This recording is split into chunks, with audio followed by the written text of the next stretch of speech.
الحاد کا سبب سب سے بڑی چیز جو بنی ہے اور بن سکتی ہے اور یہ بنتی رہے گی، حس اور تجربے کو ملا قرار دیا جاتا ہے۔ اصالت فقط حس کو حاصل ہے، معیار معرفت کی، حقیقت کی، واقعیت کی معیار فقط حس ہے۔ آپ دیکھیں جتنے بھی ملحد ہیں ان کی کتابیں اگر اٹھا کر دیکھیں تو آپ کو مشترکہ ایک نقطہ یہی ملے گا، اور کہنا شروع کر دیا کہ جو چیز حس میں آئے گی وہ واقعیت اور حقیقت ہے، اور اگر جو چیز حس سے باہر ہوگی وہ نہ یہ کہ مشکوک ہے، مثلا کہتے ہیں ہے ہی نہیں اصلا۔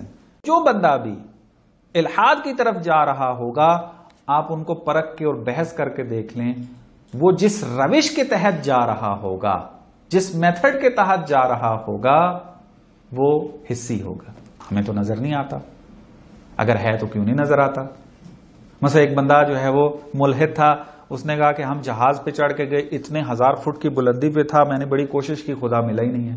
حتیٰ بعضوں نے اس حد تک کہا کہ جب تک وہ چیز ہمارے اس لیبارٹری کے اندر موجود آلات کے اس جراحی کے اندر نہ آئے، چھری چاقوؤں کے نیچے نہ آئے، وہ حقیقت نہیں ہے۔ ظاہری سی بات ہے جب آپ اس روش کے تحت آگے جائیں گے، کوئی بھی انسان اس روش کے تحت آگے جائے گا، وہ جتنے بھی حس سے ماورا حقائق ہیں ان کا انکار خود بخود کرے گا۔ اور آج یہی روش ہماری یونیورسٹیز کے اندر لاشعوری ان کے جو حصے میں ڈال دی جا رہی ہے کہ ہر چیز کا معیار حس اور تجربہ ہے۔ اور آپ دیکھیں ہمارے جو نوجوان اگر بعض اوقات ایمان اور دین اور اعتقادات میں مشکوک نظر آتے ہیں یا ان کے ذہنوں میں سوالات اٹھتے ہیں اور وہ قانع نہیں ہو پاتے، اگر آپ تھوڑی سی تحلیل کر کے دیکھیں تو آپ فوراً اس نتیجے تک پہنچ جائیں گے کہ یہ جس انداز سے دیکھ رہا ہے مطالب کو، پرکھ رہا ہے مطالب کو، جس راستے پہ چل رہا ہے ان مطالب کے حصول کے لیے، وہ کون سا راستہ ہے؟ حس اور تجربہ۔ اور حس بھی کون سی؟ فقط ظاہری۔ اسٹیفن ہاکنگ دنیا کا ایک بڑا نام ہے کہ فزکس آج جو ہے اسی کے نام پر جو ہے وہ تدریس ہو رہی ہے۔ یہ اپنی کتاب کے اندر واضح طور پر یہ لکھتا ہے کہ فلسفہ مر گیا ہے۔ کیوں؟ کہ جن سوالات کے جواب پہلے فلسفہ دیا کرتا تھا، آج وہی جواب کیا ہے؟ سائنس دینا شروع کر دیا ہے اس نے۔ تو سائنس کے ہوتے ہوئے پھر فلسفے کی ضرورت نہیں ہے، بس فلسفے کا زمانہ ختم۔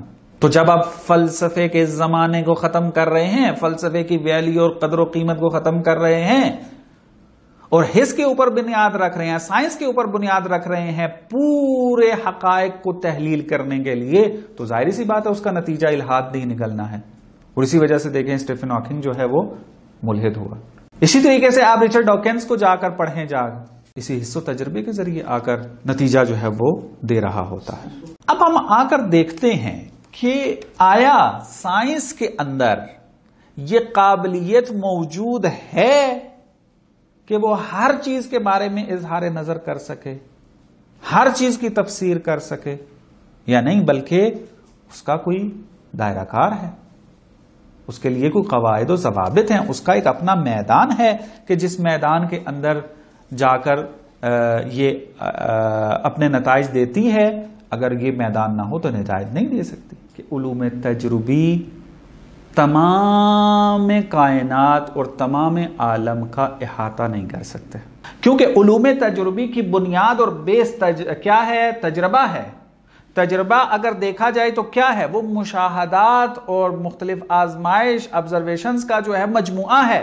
اور مشاہدہ کہتے کسے ہیں؟ کہ آپ ایک چیز کے ساتھ یا اس کے آثار کے ساتھ مستقیم طور پر ارتباط برقرار کریں حواس خمسہ کے ساتھ، یہ تعریفیں فٹ کرنا شروع کریں کہ آپ آیا اس معیار کے مطابق پورے عالم کی تفسیر بیان کر سکتے ہیں؟